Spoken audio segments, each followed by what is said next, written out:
일단 제목은 Towards Speech Intention Understanding in Korean이라고 잡았는데요. 약간 거창하게 제목을 잡은 느낌이 없잖아 있지만 좀 광역의 의미로서의 의도를 한국어에서 어떤 식으로 판별을 하게 되었는가를 왜 이 태스크를 하게 되었는지에 대한 간략한 히스토리와 함께 말씀을 드리려고 합니다. 네, 일단 컨텐츠는 다음과 같습니다. 제가 어떤 사람인지 간단히 말씀을 드릴 거고, 그리고 태스크를 간단히 소개해 드린 다음에 문제 정의의 섹션을 좀 자세히 다뤄볼 예정입니다. 그리고 어떻게 아노테이션 가이드라인을 만들었나, 코퍼스를 구축했나와 이것에 대한 좀 더 자세한 데몬스트레이션과 함께 발표를 마치도록 하겠습니다. 네, 일단 자기소개를 간단히 할게요. 저는 서울대학교에서 전기공학과 수학을 복수 전공을 했어요. 그래서 학부 때는 언어와 큰 상관이 없는 삶을 살아왔었고, 그리고 이중 전공을 하면서 느낀 점은 수학이 너무 어렵다는 것과 회로는 나와 맞지 않다라는 두 가지를 느끼고, 그래서 학부 때 한 번도 수업을 수강해 본 적이 없는 신호처리 분야로 연구실에 오게 됐습니다.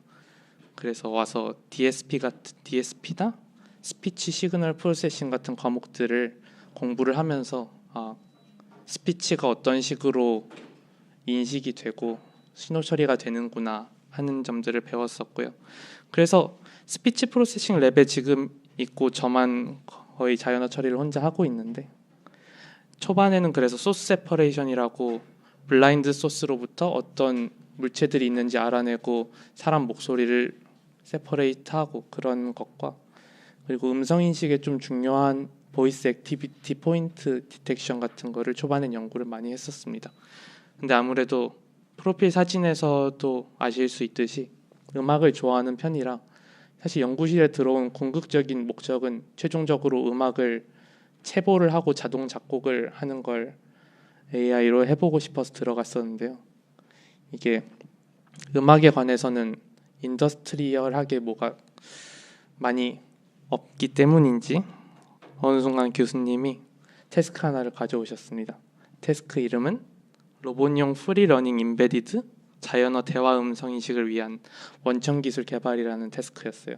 이게 말로 하면 되게 어려워 보이는데 아래 그림을 보시면 알 수 있듯이 오늘 또 떨어졌네라는 말을 어떤 화자가 합니다. 근데 그 말은 AI가 들어서 딱히 반응을 안 하죠. 딱히 반응할 필요가 없는 말이니까. 근데 뭐 상대방이 이게 대체 며칠째 파란불이냐라고 말하는 건 또 상대방은 이 AI의 주인이 아니니까 또 반응을 안 합니다.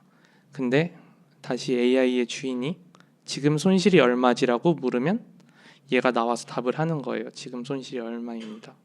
뭐 그렇게 약간 대기를 하고 있다가 자신이 반응해야 할 말에만 반응을 하는 그런 종류의 AI를 만들자라는 것이 이 태스크의 목적이었습니다. 그래서 다른 말로는 Non-Wake Word Based Speech Understanding System이라고 얘기할 수 있을 것 같고요.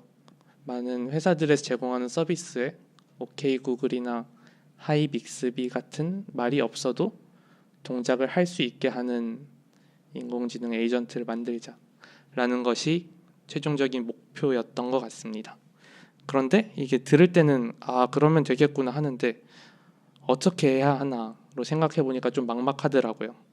그래서 어떤 부분들의 측면들이 이게 연관돼 있나 하는 것을 처음에 정의하는 것이 제가 맡은 과제 컨소시엄의 목표였었습니다.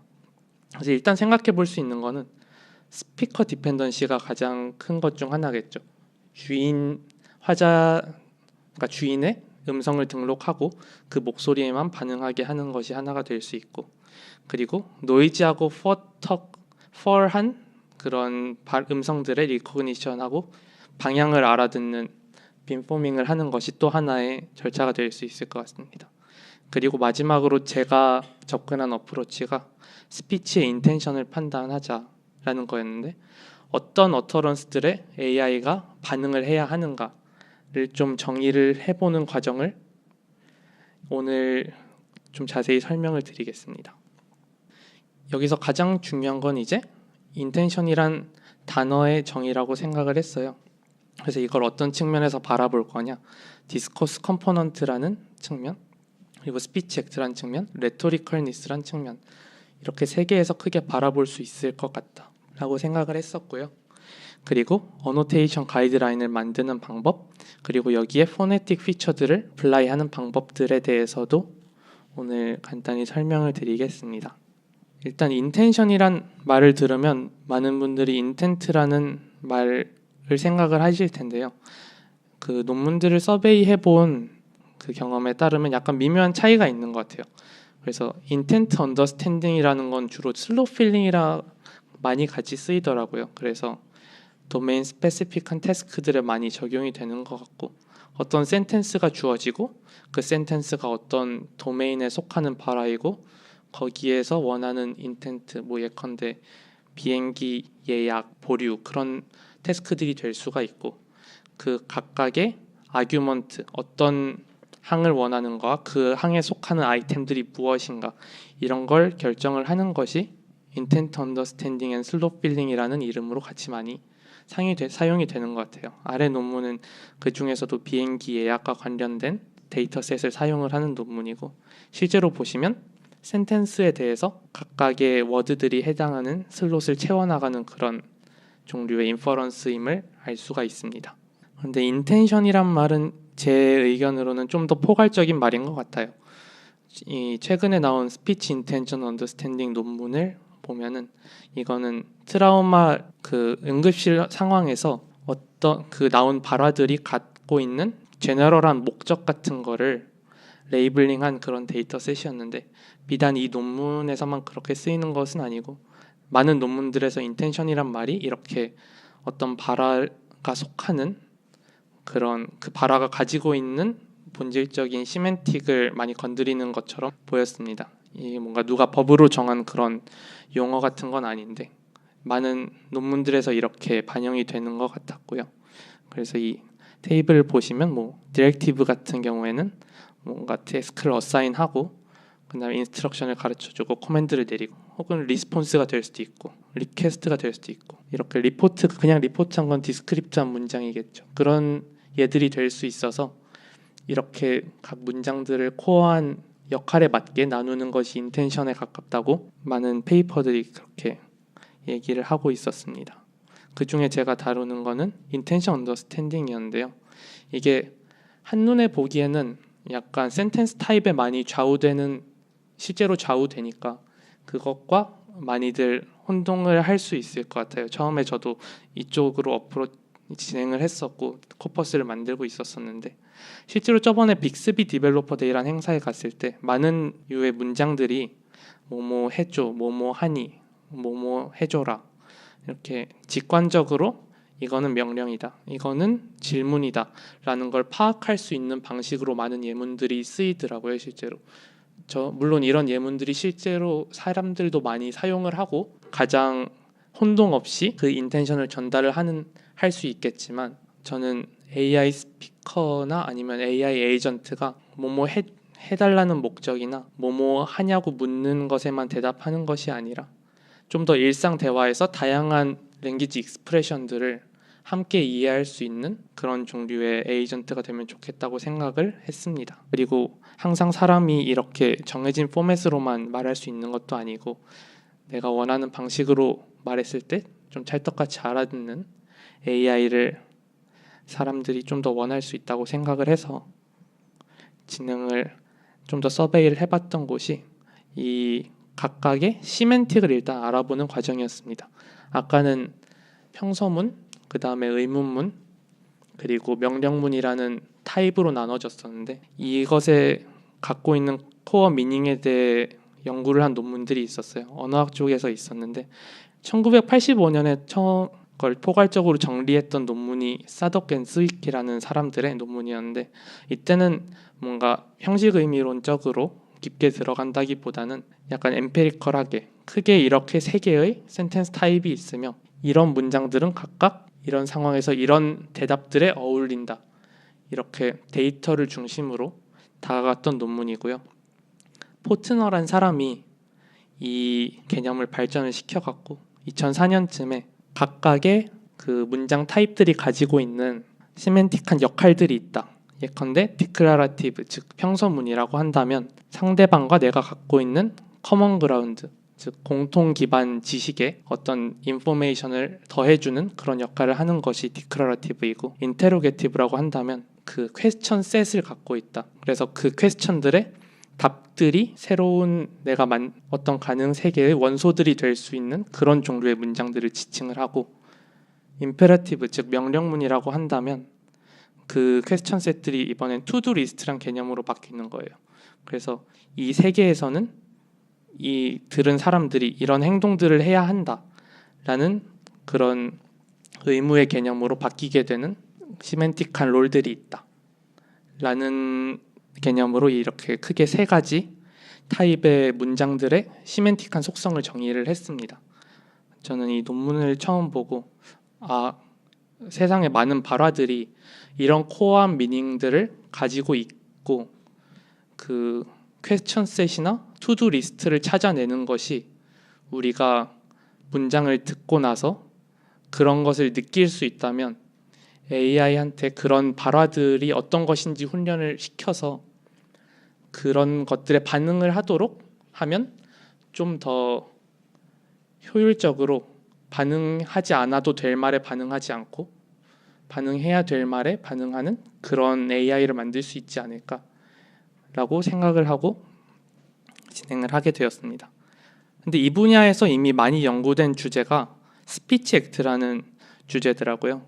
스피치 액트는 디스코스 컴포넌트, 제가 아까 말씀드린 퀘스천 셋이나 투두 리스트나 커먼 그라운드 이런 것과는 약간 다른 개념으로 접근을 한 거였는데, 일단 그런 센텐스 폼에서 완전히 자유롭진 않지만 썰이란 사람이 철학자로 많이 알고 계실 텐데요. 문장들을 크게 5가지로 나눈 논문이 이쪽 분야에서 약간 파이어니어로 생각을 하더라고요. 그전에도 오스틴이란 사람이 비슷하게 나눈 것이 있었는데, 지금의 기준으로 봐서는 약간 좀 지엽적인 분류가 될 수 있을 것 같고, 좀 더 광의의 분류를 썰이란 철학자가 했었습니다. 그래서 문장을 크게 대언 행위, 지시 행위, 그리고 누군가의 무엇을 위임하는 행위, 또 내 의견을 표출한 감정이나 그런 걸 표출하는 행위, 또 선언을 하는 행위, 이렇게 크게 5개로 1975년에 나눴는데요. 이때 사용된 개념이 위에 있는 스피치 액트 중 일로쿠셔너리 액트라는 개념입니다. 이때 로커셔너리 액트는 말하는 그 자체의 행위를 뜻하고, 펄로커셔너리 액트는 말을 들은 사람과 관련된 행위를 뜻하는데, 일로쿠셔너리 액트는 말로는 표현되지 않지만 그 발화에 수반될 수 있는 행위를 뜻하게 됩니다. 그래서 아래 5가지 분류도 그 일로쿠셔너리 액트의 분류에 따르는 거고요. 그리고 일반적으로는 아까 처음 말씀드린 센텐스 폼이 위에 행위들을 결정하는 경우가 많아요. 그 경우 직접 화행이라고 하는데, 그렇지 않은 경우를 인다이렉트 스피치 액트라고 부릅니다. 그래서 스피치 액트라는 개념이 있음을 제가 서베이를 하면서 알게 되었고, 이런 것이 다이얼로그 액트라는 개념으로 발전을 했어요. 다이얼로그 액트라는 개념으로 발전을 해서 스토크와 여러 다른 학자들이 함께 스위치보드라는 코퍼스에 40가지 정도의 액트를 태그를 한 그런 데이터셋이 있습니다. 이거를 20만 개 정도의 어터런스에 대해서 했는데요. 그러니까 40가지 액트라고 해도 아무리 적어도 몇백 개 정도의 발화는 갖고 있는 것 같아요. 그 데이터를 살펴봤을 때. 그리고 이 표에서 보시면 알 수 있겠지만 굉장히 세분화된 개념으로 나눠집니다. 퀘스천 같은 경우에는 yes and no 퀘스천, 그리고 그냥 대답도 appreciation이 될 수도 있고, 시그널 논 언더스탠딩 같은 경우에는 네 한 말을 모르겠다, 그런 걸 표출하는 말들이 될 수도 있고, 그냥 스테이트먼트로 나눠지는 경우도 있고, 그렇게 아까 40가지라고 말씀드렸으니까 굉장히 다양하게 종류가 있는데요. 이게 스피치 다이얼로그 액트의 끝은 아니고, 굉장히 많은 학자들이 그 국제적인 표준 같은 걸 만들기 위해 연구를 했어요. 그래서 2010년에 나온 커뮤니케이션 펑션이라는 개념을 사용해서 좀 텍소노미를 만든 그런 다이얼로그 액트 분류도 있고요. 이 같은 경우에는 처음에 General Purpose Function이란 거에서 시작해서 Information Transfer인지 Action Discussion인지로 나누어져서 쭉쭉쭉쭉 아래로 각각 목적에 따라서 분류가 되는데, 실제로 이거에 태깅된 데이터셋을 보면은 코드 같아요. 코드 같아서 하나하나 그 차례로 타고 내려가면서 이런 원리로 인해 이 어터런스는 이런 역할이다 라는 것을 태깅을 해두었습니다. DIT++라고 하는데 그 데이터셋을 보면은 자세히 나와 있고요. 그런데 이 많은 스피치 액트들을 보면서 이제 한국어에는 어떻게 이걸 적용할 수 있을까 생각을 해보게 되었죠. 한국어에 대해서도 물론 화행 연구, 스피치 액트를 화행이라고 하는데요. 화행 연구가 많이 되어 있습니다. 특히 서강대학교에서 서정현 교수님 많이 연구를 하셨던 것 같고, 그리고 그런데 좀 페이퍼들마다 약간 나누는 그 기준이 달라요. 왼쪽은 97년의 페이퍼고 오른쪽은 2008년의 페이퍼인데, 당연히 시간이 지날수록 논의들이 많이 진행되고 이거는 적절하지 않은 것 같다라는 페이퍼들도 나오고 그래서 바뀔 수 있겠지만, 어느 정도는 그 다이얼로그의 분석을 목표로 하니까 다이얼로그에서 많이 나오는 뭐 오프닝 대화, 클로징 대화, 액놀리지먼트 이런 것들이 태그로 나오게, 레이블로 나오게 되었고요. 아직도 이 것들이 굉장히 제너럴하게 많이 사용될 수 있다고 생각은 하지만, 제가 한국어 태그를 할 때 아무래도 컨텍스트라는 것이 많이 영향을 미치게 되어서, 제가 하고 싶었던 거는 컨텍스트가 있으면 물론 중요하지만 컨텍스트가 항상 디지타이즈 될 수 있는 것도 아니기도 하고, 또 펑츄에이션 같은 정보도 부정확하게 될 수도 있고, 또 컨텍스트에 상관없이 우리가 그 문장을 판단할 수 있을 때도 많기 때문에, 꼭 이런 그 예시들에서 볼 수 있듯이 컨텍스트에 따라서 이것이 진술인지 서술인지 아니면 감사인지 달라지는 종류의 태깅을 할 필요까지는 없다는 결론을 내렸습니다. 그래서 찾아보게 된 것이 좀 더 일반적으로 문장들을 태깅하는 방법들에 대해서 다시 찾아보게 됐어요. 왼쪽 같은 경우는 Situation Entity Type이라고 2003년에 논문에 제시가 되고, 지난 2016년에 ACL 학회에서 나왔던 그런 종류의 태깅인데, 여기는 스테이트먼트를 좀 세분화해서 스테이트, 이벤트, 리포트, 제네릭한가 제너럴라이징 하는 것인가, 그리고 퀘스천하고 임페러티브로 나눴는데, 물론 일반 문장을 이렇게 나눈다는 거는 제가 원하는 어프로치에 좀 더 가까워졌지만 퀘스천하고 임페러티브에 관한 기준이 좀 모호한 것 같았어요. 그리고 오른쪽 같은 경우는 제가 찾는 거에 가장 가까운데, 트윗 액트라고 트위터 문장들이 상당히 구어체니까 그런 문장들도 우리가 구어를 분류를 할 때 적용을 할 수 있을 거라고 생각해서 봤는데, 크게는 assertion, expression, question, recommendation, 그리고 request, 이렇게 5가지의 분류로 나눠둔 논문이었습니다. 근데 저는 이 문장을 사람이 들을 때 퀘스천하고 임페러티브, 퀘스천하고 요구, 커맨드의 폼으로 나오는 문장들 중에서도 실제로 그것이 퀘스천이고 커맨드가 아닌 문장들도 많이 있잖아요. 예컨대 수사의문문 중에는 넌 왜 이렇게 잘하는 게 없냐, 이런 문장들은 왜라는 why 퀘스천이지만 실제로 그것에 대해 대답하진 않죠. 그리고 명령문 형태를 가진 것들 중에서도 새해 복 많이 받으세요, 잘 지내세요, 안녕히 계세요, 이런 종류의 문장들은 그리팅, 아니 뭐 센텐스를 마치는 것이나 아니면 기원의 의미로 많이 사용을 하지, 우리가 명령하는 형태라고 해서, 명령 또는 부탁의 형태라고 해서 그것을 들을 필요는 없다. 그 코어 의미를 보면 그렇게 생각을 해서 한국어에 대해서 좀 더 엘라보레이트하게 기준을 만들어 보았습니다. 일단 프래그먼트의 처리가 대화에서 상당히 중요하다는 점을 알고 있기 때문에 프래그먼트에 대한 처리는 좀 더 자세히 말씀드리겠지만, 일단 그걸 제일 처음으로 분류를 하고, 그리고 단일 문장일 수도 있고 단일 문장이 아닐 수도 있는데, 들어온 문장이, 그런 경우는 그 들어온 문장들의 토픽 같은 게 렐러번트 할 경우는 그냥 한 문장으로 볼 때도 있었는데요. 명확한 기준 같은 거는 정하진 않았습니다. 문장이 불완전한 것처럼 보일 수도 있는데 한 문장에 사실 마지막으로 된 걸 수도 있어서 예컨대 뭐뭐라며 뭐뭐대 이렇게 끝나는 문장들은 완전한 종결 어미 같진 않은데 뒤에 더 뭔가 올 수도 있을 것 같지만 상황에 따라서는 그냥 문장 자체가 될 수도 있기 때문에 이런 부분은 태그하는 과정에서 고려를 했고요.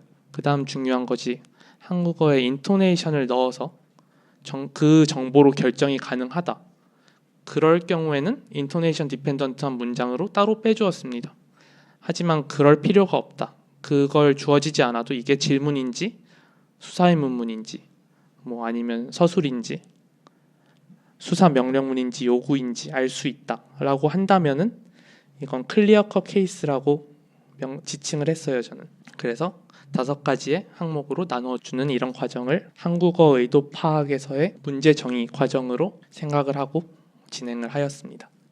그래서 영어 버전으로도 진행을 했는데 이건 아직 퍼블리시를 하거나 하진 않았고요. 한국어에 대해서는 적어도 나는 한국어 화자니까, 그리고 내 옆에 있는 사람들도 한국어 화자들이기 때문에 좀 더 문장들을 여러 명이 어그리먼트를 가지고 테이킹을 하기 용이할 것 같다고 생각하고 이런 기준으로 진행을 했습니다. 네, 좀 주의하셔야 될 거는 이게 수학적으로 엄밀하거나 한 방식이 아니라 굉장히 메소돌로지컬하고 사람마다의 링귀스틱 인투이션에 따라 달라질 수 있기 때문에 이 점을 좀 주의를 드리고 싶고요. 그래서 아까 말씀드린 대로 문장을 5개 클리어컷한 케이스들과 프래그먼트 그리고 인토네이션 디펜던트한 어터런스로 나누는 과정에 대해서 말씀을 드리겠습니다. 네, 프래그먼트의 분류를 일단 제가 생각했던 분류를 말씀드릴게요. 많이 싱글 나운이나 싱글 나운 프레이즈 같은 경우를 프래그먼트로 많이 지칭을 했는데 이게 프래그먼트로 쓰일 수도 있고 실제 그리팅 같은 거에도 쓰일 수도 있는 말들도 있더라고요. 예컨대 상쾌한 아침 같은 경우는 우리가 상쾌한 아침 이렇게 말하면은 그냥 그리팅이 되는 거예요. 이게 어떤 의도가 있는 말이 아니라. 그래서 이런 경우들은 좀 애매하긴 했는데 그렇다고 해서 얘네들이 뭔가 퀘스천이나 커맨드로 쓰일 수 있는 건 아니기 때문에 저런 경우들도 프래그먼트에 넣어 주었고요. 그리고 우리나라도 무료로 열리는 이런 거는 도랑 는이라는 그런 조사를 갖고 있는 어떤 프레이즈들이지만 그것도 스페시픽한 인텐션이 물론 아주 극적인 상황에선 들어갈 수도 있습니다. 사실 끝을 올리면은 대부분 퀘스천이 되죠. 그렇지만 굳이 그럴 필요는 없다고 생각을 했기 때문에 이런 경우들도 프래그먼트로 두었는데요. 최근에 어떤 기사를 봤었을 때 그 AI 스피커의 사용자들이 세 음절 이하로 말하는 게 한 8, 90%가 된다고 하더라고요. 그래서 너무 적은 그러니까 적다고 해서 프래그먼트로 두게 되면은 이게 아직은 그렇게 한국어 NLP에서 각각의 의미를 뭔가 잘 알아듣지는 못한다고 생각을 해요. 그래서 많이들 그 프래그먼트로 분류를 하더라고요. 불완전한 문장들을. 그래서 정말 짧은 문장들, 짧고 안 끝난 문장들을 위주로 프래그먼트로 바꿔두었습니다. 프래그먼트로 태깅을 해두었고요. 근데 그 중에서도 아까 말씀드렸지만 약간 긴 문장들, 너희 은행 강도 들었다며 뒤에 더 올 수도 있지만 그냥 이 문장 자체로도 끝이기도 하죠. 우리 회사 저번 회식일이 언제인데도 뒤에 더 올 수 있지만 이 문장 자체로도 그냥 발화가 되기도 하고요. 이런 문장들은 프래그먼트로 따로 처리를 하지 않았습니다. 프래그먼트에 대한 명백한 기준이 있거나 그런 것은 아니기 때문에 그 어노테이트 하는 사람들이 보기에 프래그먼트라고 생각되는 류의 문장들을 프래그먼트로 넣었고요. 그리고 퀘스천 같은 경우에는 아까 퀘스천 셋이라는 개념을 말씀드렸죠. 그래서 그 중에 논 레토리컬한 퀘스천 셋을 가진 문장들을 퀘스천이라고 분류를 하였습니다. 이때 논 레토리컬하다는 거는 질문 역할을 하지 않는 그런 종류의 발화를 얘기합니다. 그래서 베이직하게는 yes, no question 그리고 WH 그 파티클이 있는 퀘스천 그리고 포션이 미미하긴 하지만 어터너티브 퀘스천이라고 뭐뭐 할래 아니면 뭐뭐 할래 이렇게 몇 개 중에 고르게 하는 그런 종류의 퀘스천도 있고요. 앞서 말씀드린 종류의 퀘스천들이 평소문의 임베디드 폼으로 들어가게 되는 경우도 모두 퀘스천으로 생각을 하게 됐습니다. 예컨대 오늘 날씨가 어떤지 궁금해. 오늘 날씨 같은 건 굉장히 많이 나오는 예시라서 말하면서도 너무 전형적인데라는 생각이 들었지만, 그런 문장들도 궁금하다. 뭐뭐가 얼마인지 모르겠어. 모르겠어란 말은 약간 이견이 있을 수 있는데, 그것도 컨텐츠에 따라서 정말 궁금해서 물어보는 거일 수도 있고 정말 모르겠다고 하는 거일 수도 있습니다. 그렇게 임베디드 폼 같은 것들도 일부는 퀘스천으로 봤고요. 이후 추후에 오디오 처리를 하게 된다면 yes, no 퀘스천과 WH 퀘스천을 좀 더 자세히 나눌 수도 있을 것 같고, 이 부분 좀 이따 말씀드릴게요. 커맨드 같은 경우에는 훨씬 분류가 복잡했는데요. 일단 퀘스천과 비슷하게 non-rhetorical한 to-do 리스트를 가진 문장이라고 정의를 했습니다. 그래서 기본적인 폼은 뭐뭐 해라, 뭐뭐 해줘 같은 order, 뭐뭐 해줄래와 같은 request, 또 뭐뭐 하자, 뭐뭐 해보자라고 하는 exhortative들을 기본적인 폼으로 분류를 했고요. 이게 embedded imperative란 게 영어에서는 없다고 해요. 영어에서는 없다고 하는데 한국어에서는 어느 정도는 표현이 될 수 있다고 생각을 합니다. 예컨대 엄마가 너보고 공부하라고 했다 라는 것처럼 에이전트랑 청자의 권력 관계가 조금씩 파악될 수 있는 경우들이 있잖아요. 이런 경우에는 커맨드로 봐도 무방하겠다 라고 생각을 했습니다. 커맨드 세탁기 잘 돌아가는지 알려줘. 이거 같은 경우에는 퀘스천으로 분류를 할지 커맨드로 분류를 할지 좀 고민을 많이 했는데요. 지금은 퀘스천으로 분류를 해뒀습니다. 여기 커맨드라고 써놨네요. 지금은 퀘스천으로 분류를 해뒀는데, 이게 알려줘란 말이 이 문장에서는 세탁기가 잘 돌아가는지 알려줘 하면 let me know if 그런 구절로 되어서 세탁기가 잘 돌아가는지 여부를 알려달라라는 거지만, 예컨대 매일 아침 9시에 뭐뭐 하라고 알려줘라고 한다면 그건 알려줘라는 말이 약간 다르게 쓰이는 거잖아요. 그때마다 나한테 보고를 하란 거니까. 그래서 그런 경우들은 커맨드로 분류를 하고, 아래처럼 세탁기 잘 돌아가는지 알려줘 이런 문장들은 퀘스천으로 분류를 했습니다. 그게 알려줘란 말로 같이 끝나지만 코어 미닝이 정보를 원하는 것이냐 아니면 듣는 사람에게 행동을 원하는 것이냐의 기준이 어느 정도는 한국인 청자라면은 느껴진다고 생각을 해서 그렇게 분류를 했고요. 또 프로히비션, 즉 네거티브 커맨드들도 커맨드로 분류를 했습니다. 근데 익서테이티브, 즉 청유문 중에 자기 할 말만 하는 것처럼 쓰이는 것도 있어요. 예컨대 나도 1등 좀 해보자. 이건 그냥 내가 1등 해보고 싶다는 거지, 우리 같이 1등 해봅시다, 그런 게 아니니까요.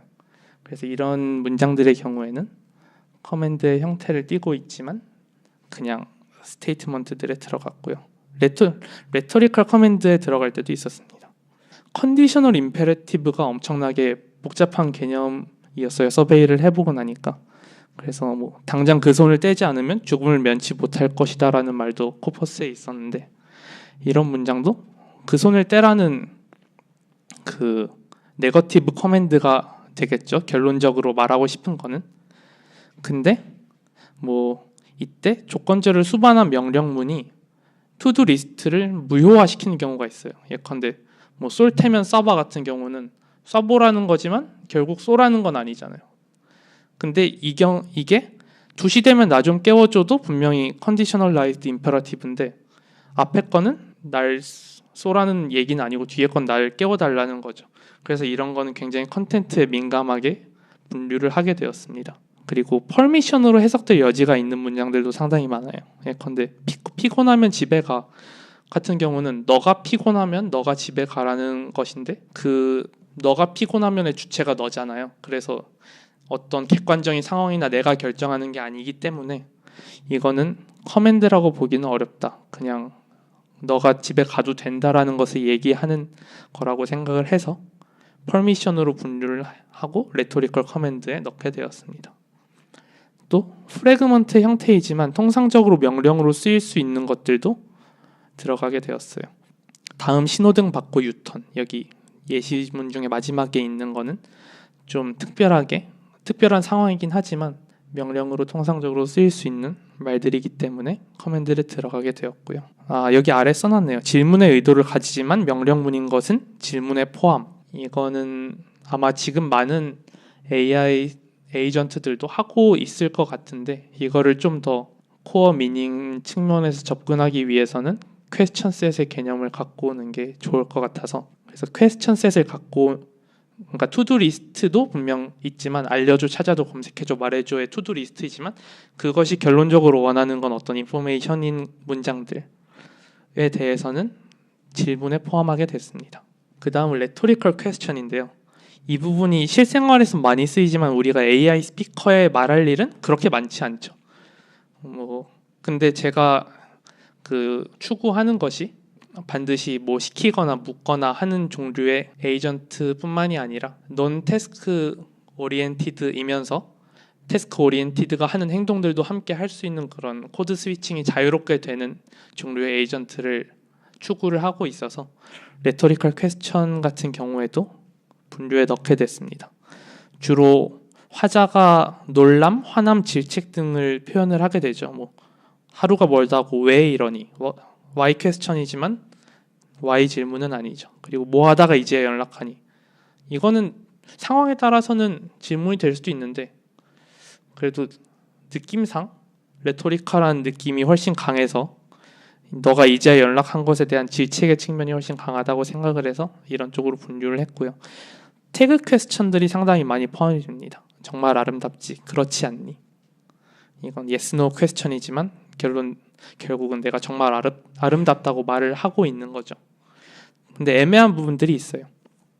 또 스스로 확신이 있는 종류의 자문, 뭐뭐겠지, 혹은 뭐뭐라면 뭐뭐겠죠 하며 상대방에게 확인을 구하는 것들, 이런 거는 퀘스천에 가깝다고 좀 더 생각을 했습니다. 확인 의문문이라고 하는데 그런 쪽은 퀘스천이라고 따로 분류를 했고요. 또 뭐뭐지어나 뭐뭐건대로 끝나는 건 자문보다 서술이나 계획에 가깝다고 생각을 해서 스테이트먼트로 분류를 하였습니다. 또 레토리컬 코멘트는 아까 말씀드렸듯이 약간 기원문처럼 사용되거나 컨디셔널라이즈드 임페라티브처럼 그러건지 말던지 네 맘대로 해, 네 맘대로 하라고 하는 게 정말 네 맘대로 하라고 하는 게 아니니까. 또 내 정신 좀 봐라는 거는 약간 봐라는 말이 실제로 보라는 것과 다르게 쓰여서 그런 것도 있는데, 저것도 커맨드이지만 그냥 자기 자신을 약간 자조하는 그런 표현이죠. 그래서 레토리컬 퀘스천이나 레토리컬 커맨드 둘 다 시멘틱하게는 스테이트먼트와 상당히 비슷하다고 생각을 해서 처음에는 스테이트먼트 안에 다 넣어뒀어요. 그러다가 나중에 이건 따로 빼주는 게 나중에 다이얼로그 모델로 확장을 시킬 때나 아니면 다른 퀘스천들과의 구별을 좀 명확히 하고 싶을 때 낫겠다 싶어서 별도의 카테고리로 분류를 해두었습니다. 지금까지 설명드린 게 퀘스천과 커맨드, 레토리컬 퀘스천과 레토리컬 커맨드였는데요. 사실 이 4개에 속하지 않은 거의 모든 발화가 스테이트먼트에 들어가게 됩니다. 즉 질문 요구에 의도가 없고 수사 의문, 수사 명령이 아니고 인토네이션에도 좌우되지 않고 프래그먼트거나 앰비규어스하지 않은 문장들이 되는데요. 이때 인토네이션이 좌우되지 않고를 따로 써놓은 거는 뒤에 인토네이션에 좌우되는 문장들이 따로 있기 때문에 저렇게 써놓은 거고요. 감탄사라고 하죠. 그런 문장, 감탄사에 해당되는 문구들도 사실상 말하고 싶은 거는 그냥 내 감정을 디스크라이브 하는 거잖아요. 물론 그 중에서도 금지와 많이 쓰이는 것들이 있고 질문과 많이 쓰이는 것들이 있고 그렇겠지만 감탄사 자체만으로는 우리가 어떤 의도를 알기 힘들기 때문에 스테이트먼트 쪽에 들어가게 되었습니다. 그 다음에 나오는 게 제가 최근에 배포했던 데이터셋에서 좀 중요하게 다뤘던 인토네이션 디펜던트한 발화들입니다. 천천히 가고 있어 라는 문장도 그렇고 뭐 먹고 싶어 같은 문장도 그렇고 천천히 가고 있어? 천천히 가고 있어. 천천히 가고 있어. 이렇게 세 가지로 읽힐 세 가지나 아니면 약간 다른 인토네이션이 있을 수도 있겠지만 인토네이션에 따라서 그 문장의 의도가 달라지는 종류의 문장들이 한국어에는 굉장히 많이 있어요. 뭐 먹고 싶어도 비슷하고요. 이런 것들을 정말 얘네들이 인토네이션 디펜던트 한가라고 판단하는 간단한 기준이 필요할 것 같아서 이렇게 써보게 되었는데요. 일단 센텐스 엔더라는 거는 문말 어미인데 문말 어미 중에서도 그 역할이 고정되지 않은 친구들이 굉장히 한국어에는 많아요. 물론 뭐 디클라라티브는 뭐뭐다, 인테로게티브 뭐뭐니 이런 식으로 고정된 친구들도 있는데 뭐뭐 했어, 뭐뭐 했지, 뭐뭐 했대, 뭐뭐 해, 뭐뭐라고, 뭐뭐라며 이런 친구들은 펑추에이션이 주어지지 않으면은 그 인토네이션이 올라가는 건지 아닌지 알기 어려운 종류의 그런 센텐스 엔더들이더라고요. 그래서 제 생각은 그 스피치 액트라는 것이 컨텍스트에 많이 영향을 받지만 컨텍스트에 영향을 받은 스피치 액트가 인토네이션을 결정해서 그것이 센텐스 엔더의 액센트에 반영이 된다라는 생각을 하고 이렇게 끝나는 문장들을 좀 눈여겨보면서 별도의 분류를 했고요. 그리고 사실 끝만 올리면 그러면은 질문이 되는 게 아니냐라는 생각이 들 수 있기 때문에 그 화형론에서 사용되는 정보성 원리라는 걸 좀 가져왔습니다. 그래서 여기서는 화자는 필요한 것 이상으로 말하지 말라. 그리고 청자는 화자가 일반적으로 말한 것은 전형적으로 그리고 특징적으로 해석하라 라는 그런 원리인데요. 뭐 예컨대 제가 오늘 발표하는 게 12월 6일 2시. 네. 그러면 너 12월 6일 2시에 네이버 그린 팩토리에서 발표해? 라고 묻는 사람이 있을 수도 있죠. 있을 수도 있는데 이미 다 알고 있잖아요. 그래서 뭔가 그런 사람은 확인 의문문으로 간단하게 짧게 묻거나 아니면은 시간만 묻거나 장소만 묻거나 하겠죠. 그래서 그런 문장들을 볼 때 이 사람이 이거를 질문이나 명령으로 쓸만한 문장들인가? 라는 것을 저런 관점에서 해석을 했고요. 또 WH 인터벤션이란 건 한국어에서 굉장히 중요한 게 다뤄지는 현상 중 하나인데 뭐 먹고 싶어라는 문장이 what이 될 수도 있고 something이 될 수도 있어요. 이거는 물론 퀘스천을 세부적으로 나눌 때 분류를 더 하게 될 그런 개념인데 뭐가 something으로도 사용이 될 수 있으니까 뭐 먹고 싶어 하면 what 퀘스천이 되고 뭐 먹고 싶어 하게 되면 something 퀘스천이 그러니까 yes no 퀘스천이 되는데 이거는 현재 제가 코퍼스를 분류할 때 WH랑 YN을 구체적으로 나누진 않았지만 후에 오디오 처리를 하게 될 때 중요하게 사용될 수 있는 피처라고 생각을 했습니다. 그 다음에 앞서 말씀드린 가이드라인을 그 어노테이션 가이드라인을 가지고 코퍼스 레이블링을 했어요. 많은 그 ACL이나 아니면 ACL 쪽 학회에서 나오는 많은 논문들이 이런 코퍼스 만드는 과정을 담고 있고 그때 많이들 사용되는 것이 어그리먼트 정도를 측정하는 거로서 그 플레이스 카파라는 개념을 많이 사용을 합니다. 단순히 뭐 몇 개가 사람들이 다르게 얘기하고 몇 개가 비슷하게 얘기하고의 개념보단 좀 더 복잡한 컴퓨테이션이 여기 위키에서 가져왔는데 이런 테이블에 따라 저런 식을 가지고 계산을 하게 됩니다. 그래서 0.85 정도의 어그리먼트를 가졌는데요. 이게 시멘틱한 태스크만은 아니라서 그렇지 않았을까 생각을 하고요. 상당히 높은 어그리먼트를 얻었는데 그래서 오른쪽에 보이는 표에서 코퍼스 1이라고 돼 있는 2만 문장 정도의 코퍼스를 이용해서 저런 어그리먼트를 얻었고 그 코퍼스에 추가를 해서 새로 제너레이트를 하거나 아니면은 뭐 국립국원에서 배포한 빈출 어휘 같은 데서 프래그먼트들은 많이 수집을 했고요. 또 클리어 컷 케이스들 중에서 퀘스천 커맨드 같은 경우에는 이게 과제에 속해 있으니까 과제에서 가용할 수 있는 톤으로 그 인공지능 스피커에 말할 만한 질문이나 커맨드를 써보아라 라고 사람들에게 얘기해서 사람들이 쓸만한 그런 대화들을 수집한 것도 있고요. 인토네이션 디펜던트한 문장 같은 경우에는 직접 만들거나 아니면 갖고 있는 코퍼스에서 별도로 분류를 하거나 하였습니다. 네, 이렇게 해서 6만 1000개 정도의 많지는 않지만 그래도 7 클래스로 정확하게 태깅을 하기에는 적지는 않은 종류의 그런 사이즈의 데이터셋이 만들어졌었는데요. 네, 이 중에서도 인토네이션 디펜던트한 문장들을 아까 간단히 원리를 말씀드렸는데 이거를 태깅을 하는데 좀 더 시간을 많이 쓰게 되었습니다. 이건 아까 말씀드린 내용이라 간단히 넘어갈 거고요. 또 인토네이션 디펜던트한 문장들을 일단 분류를 했으니까 걔네를 어떻게 써먹을지를 생각을 해봐야겠죠. 일단 가장 먼저 생각할 수 있는 거는 인토네이션 타입을 나누는 거예요. 인토네이션 타입을 나누고 이런 텍스트가 이런 종류의 인토네이션 타입을 만나면은 어떻게 인텐션으로 해석이 된다 라는 거를 투 스테이지로 하기로 처음에 생각을 했었습니다. 그래서 기존에 사용되던 LMH 방법론을 따라서 한 5개 정도의 클래스로 나누고, 그래서 프래그먼트 아래 input 3에서 보시면 알 수 있듯이 예매했어라는 문장이 들어왔을 때 인토네이션 타입을 결정하라고 요구를 하고 인토네이션 타입이 high rise다. 그렇게 되면은 퀘스천이다 라고 최종적으로 판별하게 하는 네트워크를 타깃으로 만들었습니다. 이때 사용될 수 있는 방법이 멀티모달 어널리시스도 사용이 될 수가 있는데요. 이거는 최근에 나온 논문인데 여기서는 텍스트와 오디오의 피처라이제이션하고 걔네를 컨캐티네이트한 스트럭처를 사용을 해서 최종적으로 분류를 하는 그런 알고리즘도 최근에 서베이에서 하면서 보게 되었습니다. 근데 제가 쓰는 시스템이랑 약간 달라서 제가 만든 시스템을 간단히 오버뷰를 해보면 인풋 어터런스가 들어왔을 때 트랜스크립트와 인토네이션을 추출을 합니다.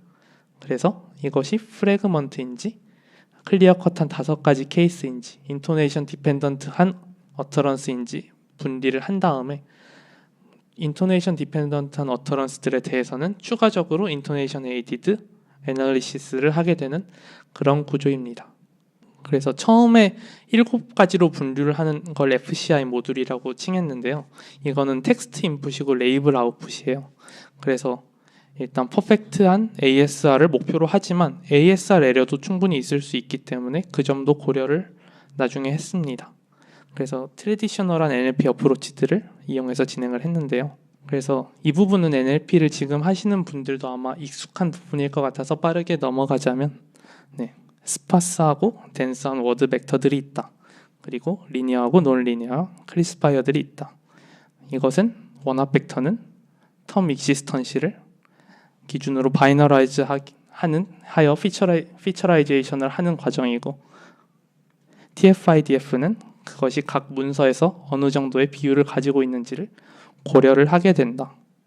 그리고 덴스 벡터들 같은 경우에는 이 친구들이 어떤 문맥 안에 들어있는지를 고려를 해서 주변의 워드들을 잘 프레딕션하는 방향으로 그 패러미터들을 옵티마이즈 한다라는 것은 아마 익숙하게 알고 있으실 것 같은데, 간단히만 설명을 드리면 앞선 벡터들은 딕셔너리 베이스드로 하게 되어서 상당히 디멘션이 커지게 될 수 있고, 또 원합과 TF-IDF 둘 다 스파스한 벡터이기 때문에 그 컴퓨테이션을 할 때 리던던시가 많이 발생할 수도 있고요. 근데 덴스 워드 벡터들 같은 경우에는 그런 점을 좀 줄여주면서 그 단어들 자체의 시멘틱, 그리고 그 단어들이 다른 단어들과 가지고 있는 릴레이티브한 시멘틱도 어느 정도는 반영을 해줄 수 있다라는 차이를 간단히만 말씀드릴게요. 그리고 이 덴스 워드 벡터들도 백업 민스 같은 방법을 통해서 다큐먼트 벡터로 바꿀 수 있고, 최근에 이쪽 같은 경우는 클래시파이어들인데 서포트 벡터 머신 같은 건 옛날에 TF-IDF랑 많이 같이 사용이 되면서 아직도 꽤 성능이 좋은 베이스라인으로 알고 있어요. 저는 로지스틱 리그레션도 많이 사용을 하고, 그리고 뉴럴넷 베이스드 그 클래시파이어들은 덴스 벡터들이 많이 쓰이기 시작하면서 그 사용이 늘어난 것으로 알고 있습니다. 그리고 2014년에 나온 논문 같은 경우는 아마 굉장히 많이 보셨겠지만 CNN을 사용해서 워드 벡터 시퀀스를 약간 이미지는 아니지만 원 디멘션 그 컨브넷 같은 느낌으로 분류를 하고 어느 정도 디스트리뷰티브한 인포메이션을 각 센텐스에 대해 요약해주는 그런 종류의 알고리즘이라고 생각을 하고 있고요. RNN도 많이 사용이 되고 있는데 처음에 RNN LM이 나왔던 정확하게 2003년쯤으로 기억을 하고 있지만 폭발적으로 쓰이기 시작한 거는 아무래도 워드 벡터가 나온 이후가 아닐까 생각을 합니다.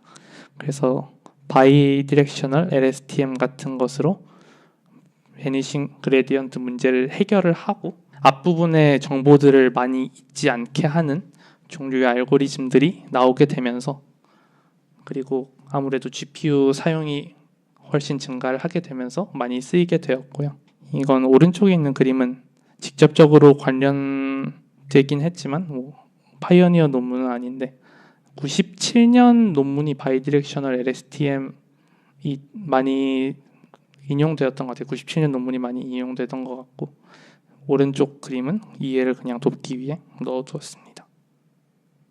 그리고 최근에 많이 쓰이고 있는 스트럭처드 셀프 어텐티브 바이LSTM 같은 경우도 제가 연구에서 많이 사용을 하고 있고, 간단히만 말씀드리면 바이LSTM의 히든 레이어들과 로부터 어떤 걔네를 컨텍스트 벡터로 생각을 한 다음에 그것과 다른 벡터들을 곱한 종류의 어텐션 벡터를 만들어서 다시금 그 리커시브하게 원래 히든 레이어 시퀀스에 멀티플라이 해주어서 결과를 내는 그런 종류의 알고리즘으로 생각을 하고 있습니다. 이걸 워드 베이스드로 이 논문에서는 구현을 한 것 같은데, 저 같은 경우에는 캐릭터 베이스드를 썼거든요. 한국어에 대해서 어떤 종류의 그 알고리즘이 적합할까 고민을 하다가 자소로 나누는 방법도 있고, 한국어 같은 경우에는 캐릭터가 실라블이랑 동치로 많이 사용이 되는 것 같아요. 두 개는 약간 하나는 음절의 개념이고 하나는 문자의 개념인데 둘이 한국어에서는 약간 혼용이 되어서 사용이 되고 있는 것 같습니다. 저는 그래서 좀 더 확실하게 표현을 하고 싶어서 몰포실라빅 블록이라고 일단은 지칭을 할 예정이고요. 그리고 이것이 모르핌 단위로 될 수도 있는데, 모르핌은 알파벳 하나가 그 문장에서 한 같은 경우에는 하와 니은이 합쳐진 거니까 사실 저 개념들이랑은 약간 다른 통사적인 개념이 되는 거죠. 형태적인 개념이 되는데, 그 모포로지컬 아날라이즈를 하는 그 툴킷 중에서도 디컴포즈를 하는 툴킷이 있고 안 하는 툴킷이 있어요. 저는 안 하는 툴킷을 좀 더 선호를 하기 때문에 그걸 많이 사용을 하고, 그것이 모여서 어절이라고 부르는 워드 단위가 됩니다. 근데 세그멘테이션의 단위긴 한데 한국어에서는 스페이싱이 좀 더 많이 쓰이는 것 같아요. 논문들을 봐도 오토매틱 세그멘테이션이라기보단 오토매틱 스페이싱이라고 많이 하는 것 같고, 그것이 모여서 프레이즈가 되고 모여서 문장이 되는데, 아래 제가 간단히 트리를 그려놨는데, 트리 그 영어식으로 약간 트리를 그린 것 같아서, 한국어 트리를 그리게 되면 보통 오른쪽 끝으로 올라가면서 그 사랑의 다가 저 문장의 코어가 되게 그렇게 분류가 되는데, 그래서 이것도 사실 다시 그려보면은 그녀는 여전히 그를 사랑했다에서 사랑했다가 이 문장의 핵심이 돼요. 그래서 사랑했다 중에서도 사랑 띄고 해 띄고 다 그렇게 나눠지게 되는데, 위로 갈수록 위계가 높아지게 됩니다. 그래서 저 문장에서는 다라는 말이 저 문장이 그 서술임을 결정해주는 그런 요소가 돼요. 근데 이런 거를 한국어에서는 워드 단위로 나눠져 있는 게 아니라 저런 것들이 다 붙어 있잖아요. 다 붙어 있기도 하고 ASR 에러도 있을 수 있죠. 우리가 구어를 대상으로 하니까. 그래서 어떻게 이런 것들을 잘 반영을 해서 프로세싱을 할 수 있을까 생각을 해보다가, 지금의 디바이스들은 클린한 환경에서 잘 되지만 노이지한 환경에서는 에러를 가질 수도 있고, 또 요즘 말들이나 구어는 아웃 오브 보캐블러리가 많을 수도 있다. 또 몰폴로지컬 아날라이즈를 하게 되면 우리가 거기서 인커렉트니스가 있을 수도 있겠죠. 그래서 저는 각 단어나 아니면 모르핌 단위가 아니라 캐릭터 단위로 인베딩을 하는 게 가장 적합하겠다, 구어에 대해서는 가장 적합하지 않을까 생각을 해서 캐릭터 인베딩을 진행을 하게 됐고요. 그래서 이 방법이 한글 블록을 전 대상으로 했어요. 약간 워드피스 모델이라고 구글에서 옛날에 한국어랑 일본어 음성 인식할 때 많이 사용하던 워드피스 모델이랑 비슷하다고 생각을 하실 수도 있는데, 사실 어떻게 생각해보면 그 몰포실라빅 블록들 하나하나가 여러 개 자모들의 합성이잖아요.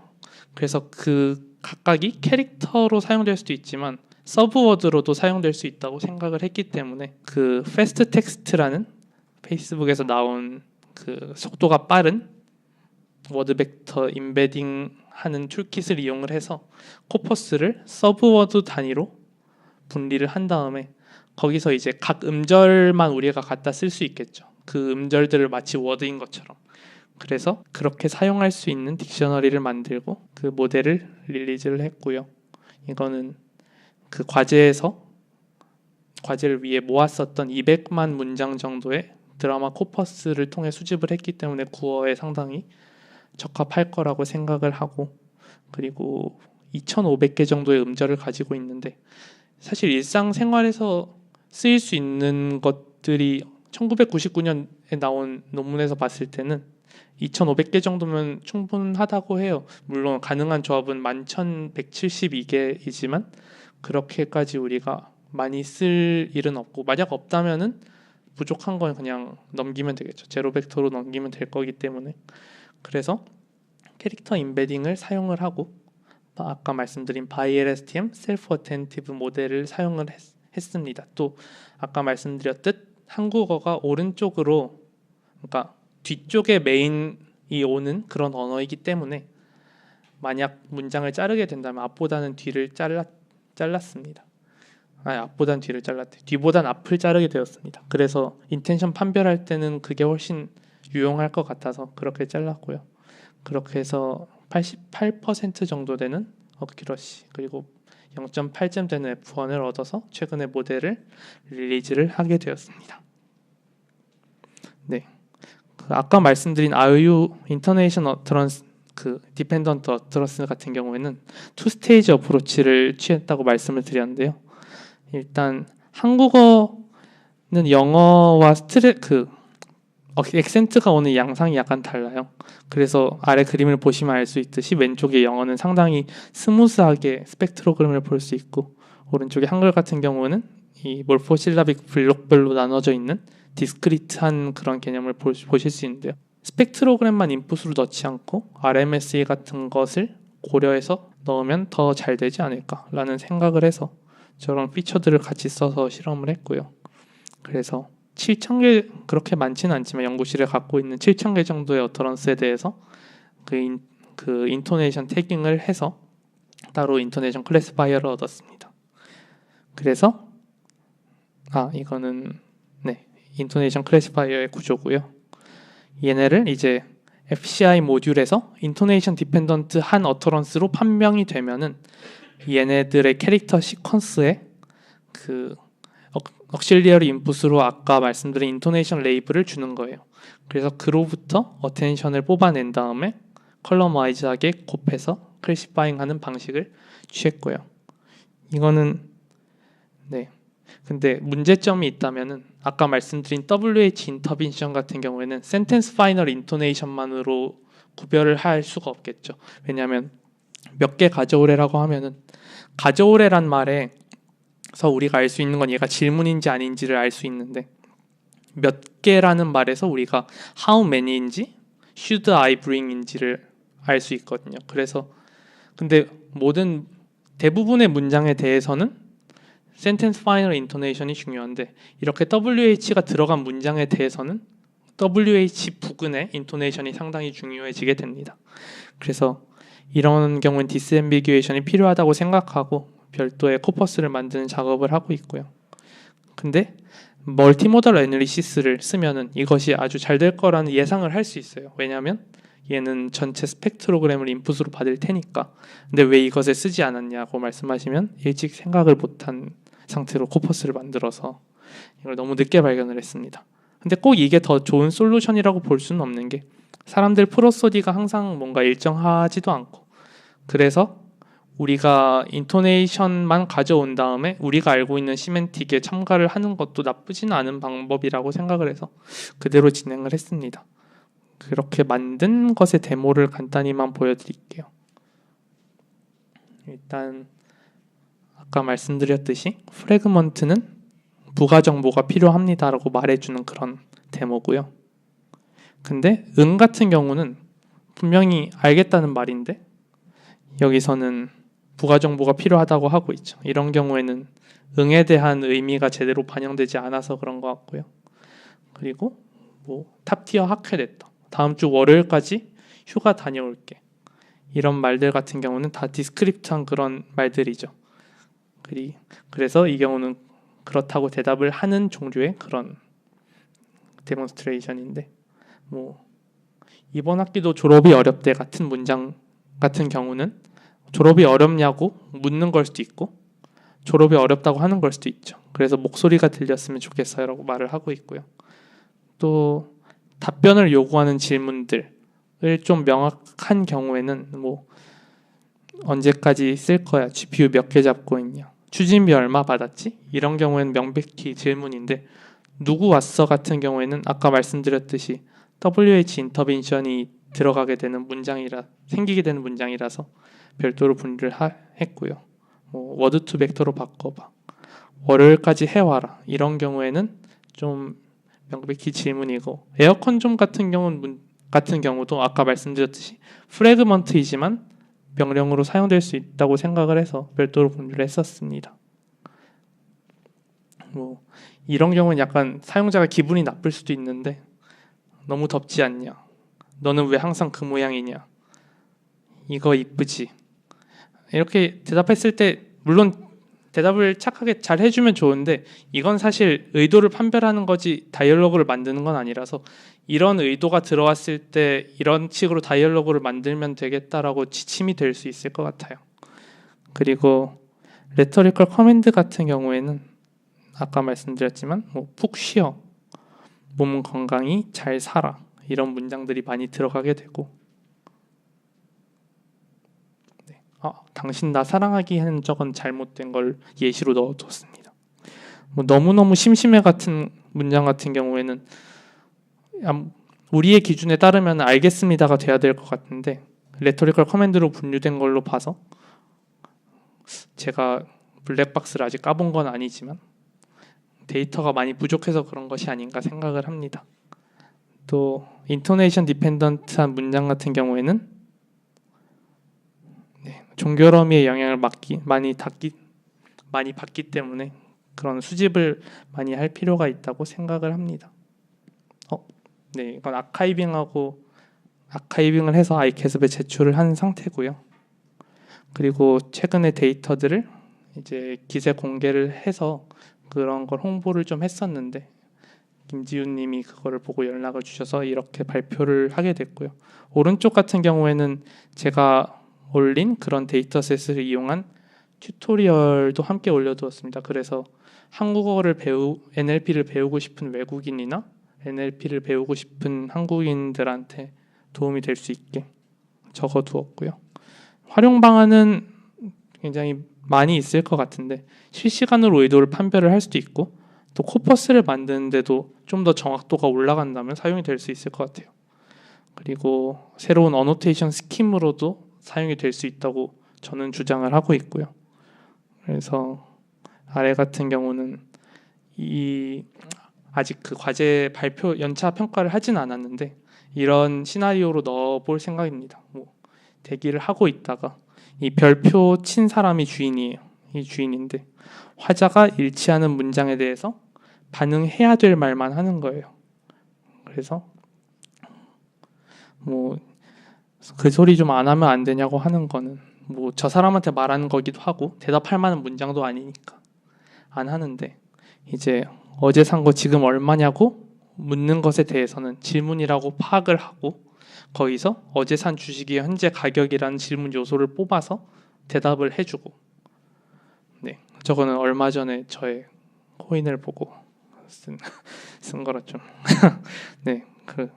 그리고 다음부터 미리 알리기. 그래서 요구할 때는 요구의 요소를 뽑아내서 대답을 해주고 반응을 해주고 마지막으로 그냥 둬라는 문장에서도 그냥 두라고 파악을 하고 변동 없이 하는 그런 종류의 약간 태스크, 여기서는 약간 태스크 오리엔티드처럼 쓰였는데 나중에 논 태스크 오리엔티드한 그런 에이전트들이 사용될 때 걔네들을 태스크 오리엔티드로 쓰고 싶다 할 때 그런 시점을 좀 잘 파악해주는 기준이 될 수 있을 것 같아서 그 리얼타임 인텐션 클래시파이어로 사용할 수 있다라고 적어두었습니다.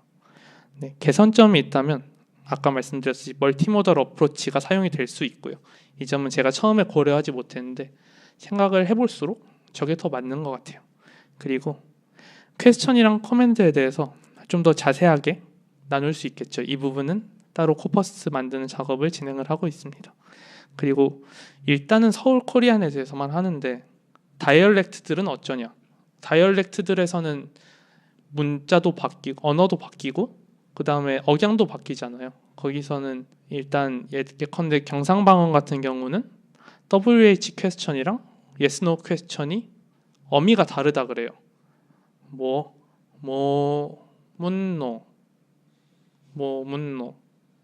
하면 뭐 먹었냐는 거고 묻나 하면은 먹었냐는 그런 질문이 된다고 하더라고요. 제가 서울 토박이라서 확실하진 않지만 네, 그런 차이가 있다고 합니다. 그래서 모든 한국인에 대해서 이 코퍼스를 사용하기는 어렵고 그 방언 같은 것도 별도로 고려를 해줘야 되지 않을까 생각을 하고 있고요. 네, 서머리입니다. 그래서 간단히 말씀드리면 의도 파악 태스크라고 할 때 문제 정의가 한 70% 되는 것 같아요. 가장 중요하다고 보고 그리고 센텐스 폼만으로 의도를 결정을 할 수가 없으며 아까 말씀드렸듯이 스피치 액트의 개념들을 많이 가져왔고 어노테이션 가이드라인을 만드는 과정이랑 인터 어노테이터 어그리먼트 체크가 모두 중요하다. 그리고 음성인식 오류 보정을 위해서 캐릭터나 나아가서 알파벳 레벨로도 분리를 해서 쓸 수 있을 것 같아요. 아직 제가 그쪽으로 프로세싱을 많이 해보진 않았는데 근데 아무래도 그러게 되면은 캐릭터들이 가지고 있는 약간 워드피스로서의 장점이 사라지게 되니까 그런 걸 효과적으로 유지할 수 있는 방법론들을 제시를 해야 할 것 같고요. 또 한국어 다룰 때는 인토네이션 디펜던시와 WH 인터빈션이 상당히 중요한 이슈이다. 그래서 그런 걸 고려해야 된다. 혹시 질문이 있으시다면? 네. 슬로우 필링 같은 경우는 전혀 안 하시는 거예요? 슬로우 필링을 제가 그러니까 태스크 오리엔티드 된 전혀 주제가 없을 때 어떻게 반응해야 되지? 반응하지 말까? 네. 약간 그런 부분에서는 되게 괜찮은 것 같고 저희는 주로 어떤 태스크 위주로 하다 보니까 네. 실제 하지 말아야 될 곳에서 이제 반응을 하는 게 가장 큰 문제긴 하거든요. 네. 그래서 이게 그렇다면 그게 포인트인 것 같은데 태스크가 있을 때는 그럼 어떻게 접근을 해야 될지 태스크를 파악한다고 할 때는 그게 좀 중요할 것 같아요. 제가 맡고 있는 과제의 다른 부서에서는 토픽을 하고 있습니다. 저는 그러니까 문장의 토픽 인디펜던트한 인텐션을 파악을 하고 그 토픽을 판단을 하는 쪽을 별도로 두고 있긴 한데요. 그것을 뭔가 슬로우 필링 쪽까지 저희가 아직 안 가서 그럴 수도 있는데 통합을 하게 된다면은 그러니까 저는 아까 말씀드린 퀘스천 셋이랑 투두 리스트 있잖아요. 그것을 일종의 슬롯으로 보고 있어요. 반응할 필요가 있는 문장의 슬롯으로 보고 있기 때문에 그쪽을 약간 프레이즈로 추출하는 그런 걸 아카이빙을 했었습니다. 그래서 퀘스천 요소를 그냥 써주는 거예요. 이게 어떤 도메인에서 어떤 아규먼트를 가진다, 어떤 아이템이다를 뽑아낸다기보다는 그거를 어떤 정형화된 폼으로 뽑아낸 다음에 그 코어 질문 정보, 코어 요구 정보를 별도로 그렇게 뽑아내는 스트럭처는 구상을 해서 지금 그것도 코퍼스를 만들고 있어요. 다 코퍼스 작업이네요. 코퍼스 작업밖에 안 하고 있어요. 네. 네. 어노테이션 하시는 거 몇 네. 명이서 얼마나 배우셨어요? 이게 심리언어학 쪽에서는 막 20명씩 한다고 하는데 이게 2만 문장이 되다 보니까 그렇게 많은 인원을 쓰기가 어렵더라고요. 근데 저랑 다른 학생 2명, 3명이서 그렇게 했는데 그래서 메이저리티 보팅으로 결정을 했습니다. 많은 논문에서 3명을 많이 쓰는 것 같은데 그 논문마다 다르더라고요. 어노테이터 가용 인원수는. 저 같은 경우는 3명으로 한 다음에 다시 그 컨플릭트 관해선 얘기하고 추가적으로 고치는 과정을 거쳤습니다. 한 2달? 한 2달쯤 지난 겨울 동안 태깅만 했던 것 같아요. 아니요, 그 친구들이 뭔가 연구실에 와서 한 건 아니고 각자 데이터셋 가지고 태깅을. 일주일에 한 그러면 20시간 이상씩 거의. 근데 하다 보니까 좀 빨라지더라고요. 그래서 그 풀타임으로 2달이라고 하기에는 좀 그렇고 각자 할 거 하면서 2달쯤 걸렸던 것 같아요. 하고 주고받고 하는 시간이 있으니까 모여서 디스커션 하는 동안에 어노테이션 가이드라인이 좀 더 만들어진 것 같기도 해요. 사람마다 생각이 약간씩 달라서. 인토네이션 같은 경우는 저 듣고 이거 해야 되잖아요. 저는 텍스트만 보고 해요. 그러니까 텍스트를 보고 그 텍스트가 여러 가지로 읽힐 수 있나 없나를 판단을 하는 거죠, 어노테이터들이. 그 어노테이션까지 계속 익숙해서 그 분류한다고 하셨는데 그러면 그거 하시는 거 아니에요? 네, 그 모델도 아까 말씀드렸듯이 올라와 있습니다. 그거 레이블은 그러면 그거는 인성 데이터에다가 레이트해야 되는 게 그 최종 그 아까 7 클래스 분류한 거 말씀하시는 거예요? 그거는 텍스트. 그 말고 이제 그 인토네이션 분류하는 거. 이거 말씀하신 거네요. 네, 이거는 듣고 했습니다. 7,000문장 정도. 그래서 그건 데이터는 어디서 보시죠? 이건 연구실에 있는 데이터인데, 연구실에 있는 데이터입니다. 그래서 별도로 공개된 건 아닌데 사실 공개된 걸 해도 상관은 없는데 왜냐하면 이게 막 시멘틱에 크게 좌우되는 게 아니잖아요. 억양이 어떻게 끝나는지에 대해서는. 근데 아무래도 연구실에 있는 게 좀 더 접근하기가 쉽고 그리고 어터런스 단위로 딱딱 잘려 있어서 한 문장 단위로 보기가 용이해서 사용을 했습니다. 이것도 모델은 올라와 있기 때문에 혹시나 누군가 필요하시다면 인토네이션 분류기도 배포는 했었습니다. 감사합니다.